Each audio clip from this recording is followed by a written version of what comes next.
Undisputed, the Mexican Monster Pack out now. Boxing King Media, we're here in Riyadh. Mr. Andy Lee's made it. On a plane, is that whenever I see you about us, that just comes in my head. Yeah, on the plane. Keep it going. Everybody get on that. Yeah, it's quite a catchy tune. I never heard it until I saw you put it on your Instagram. Yeah, that's an old one. It's one of my favourites, yeah. That's it. Wow. Here you are again, jet setting. I saw you travelling in first class. Tell us about your experience on Emirates first class. How was it? Beautiful. Yeah. Yeah, very lucky, very blessed. What did you think of the caviar? Because I always see Derek Chisora raving about caviar. I've tried it and it's not for me. Yeah, I like it. Yeah. I like it. I'm getting used to the taste and the finer things in life these days. But it's not where I'm from. Yeah, well, it's well deserved for all the success you've had in recent times. Yeah, here for the big card this weekend. We'll jump straight into it. The main one, the thing I want to speak to you about, Andy, is the body shape of Dillian Whyte. Because I said to him the other day, I said, why have you never done this before? This is the first time I've seen you in this type of shape. Why has it took Moses ITAUMA 10 years of being a pro plus to get into his shape? And he said he started smoking crack, but that was his joke. Yeah, well, it shows he's taking it serious, and I like the way he's playing it. You know, the underdog, and down talking his chances, but the body tells a different story. You can see he's in shape and he's ready for it. You know, when you see fighters get accused of taking fights for their payday, he's not really interested in winning. Obviously, when he rocks up like that, you know he spent some money looking like that. Yeah, well, that's the most thing, and sacrifice. Yeah. Denying yourself all the little sweets and treats and vices, because as a fighter you don't really have much. Food is your only thing you can look forward to, and it seems like he's even been very disciplined when it comes to that. So I think this could be, you never know. It's a calculated risk by the team ITAUMA. He's a heavy favourite, and rightly so, but there is a slight risk in it, and it could be a great night for Dillian if he turns up. Well, with regards to Moses, obviously we've seen him blitz a lot of his opponents, but I've spoke to many people this week, in the last couple of weeks. Not one person has picked Dillian to win, apart from one actually. One person said he'll win on points in a close fight. What's Andy Lee saying?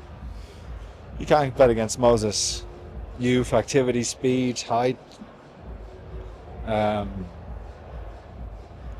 But he's never fought anybody in this class yet. So this is the test, and this is the beautiful thing about these fights. No one really knows what's going to happen. And I think if Whyte can get past the first 4 rounds, then it's a real fight. I'm probably going with Moses. Moses could do it in 30 seconds. He's that good. But I'm going with Moses, but it wouldn't surprise me if Dillian turned the clock back a little bit, tried to old school him, and tried to drag him into the later rounds. That'd be good for everyone to see. It'd be nice to see that for a fight. It definitely would. And then your guy Joseph Parker, I think I read something yesterday where they said USYK's team have asked Team Warren to kind of delay the purse bids or something like that. Do you know what's happening with that? Joe will be here tomorrow. Why don't you interview him yourself? He'll tell you all about it. I think he'll have a bit to say, Joe. What do you make of the fact that obviously there was that tweet that put out initially that Riyadh teasers said they weren't going to be interested in this fight, and obviously Joe's sat on the shelf for quite a long time. If are you aware potentially, like if Usyk does vacate, who the second in line is? Because I think I've read the winner of this fight would be, wouldn't it? Could be. And Joe just wants to fight.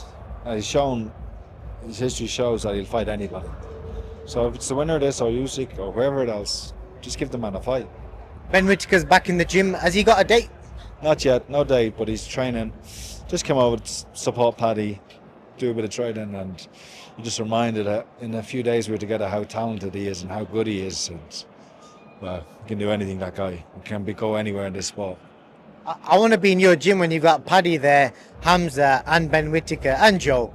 That's some serious. How do you balance that? Quite a few people have tripped over that, but how do you balance that? Because that's a lot of talent who need one-to-one time. Turn your camera and just leave it there, and you get a few fails. Yeah, you probably would. Yeah. I was interviewing Dillian Whyte, and he nearly fell over it yesterday. Yeah. So, yeah, there's never been.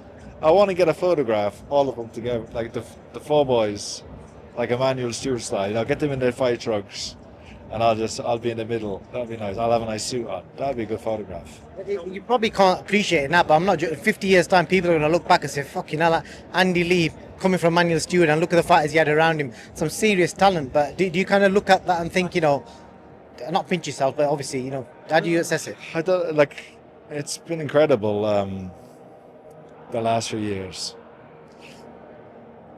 I started with Paddy, and one thing led to another. Good work leads to more work.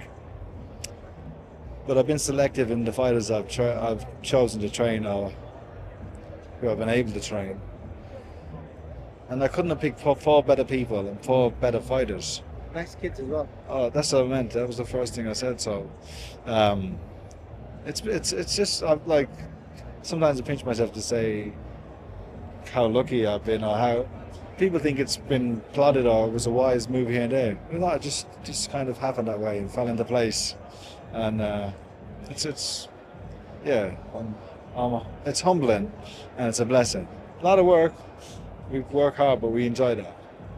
I respect that. You will have seen, we spoke about it the other week where Balanga was accusing, well, not him, it was his wife, but now he's come out and said something himself now. He said there was something suspicious in that left hand. I asked Hamza earlier and he said it was a knuckle sandwich. Yeah, knuckle sandwich. It's a good one. There is something suspicious. That power, unbelievable. Trust me, I'm holding the pad like this for left hook, and every day my hands are just throbbing. Forearms and elbows are in bits. He can punch that, Hamza. Well, if you look at Hamza's earlier fights, he dropped a lot of people with short jabs, short left-hand hooks, and people always said, that guy wasn't good enough or he was past it. This maybe shows. When the sparring partners come in and they're all full of beans, and they feel that jab, and you just see the face go. You just see the face. I just watch the face, and when that first jab lands, you just see the whole expression change, and that's the same in the fights. Last question for you. Talking because they're giving it away now. They're going to be expected it. Well, I've got one interesting question for you. Obviously, you didn't retire that long ago because I was watching your fight. Have you jumped in the ring or sparred any of them full flow just for the experience? I body sparred a few of them just for the crack. Yeah.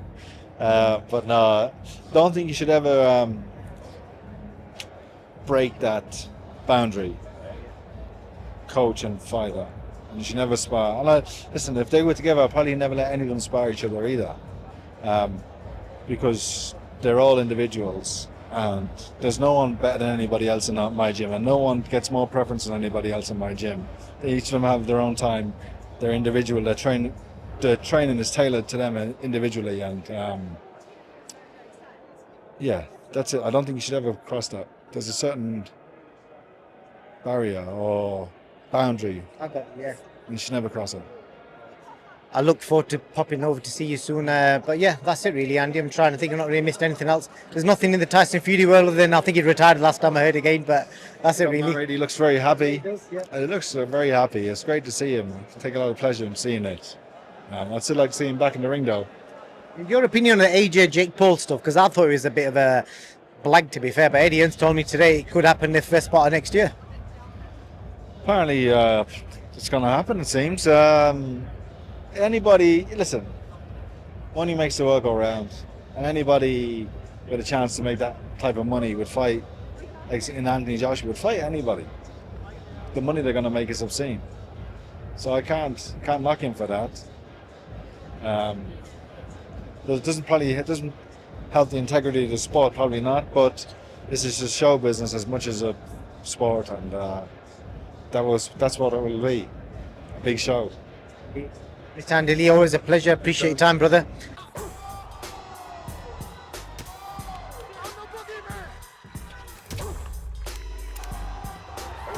Respect isn't given, it's earned in blood. Undisputed, the Mexican Monster Pack out now.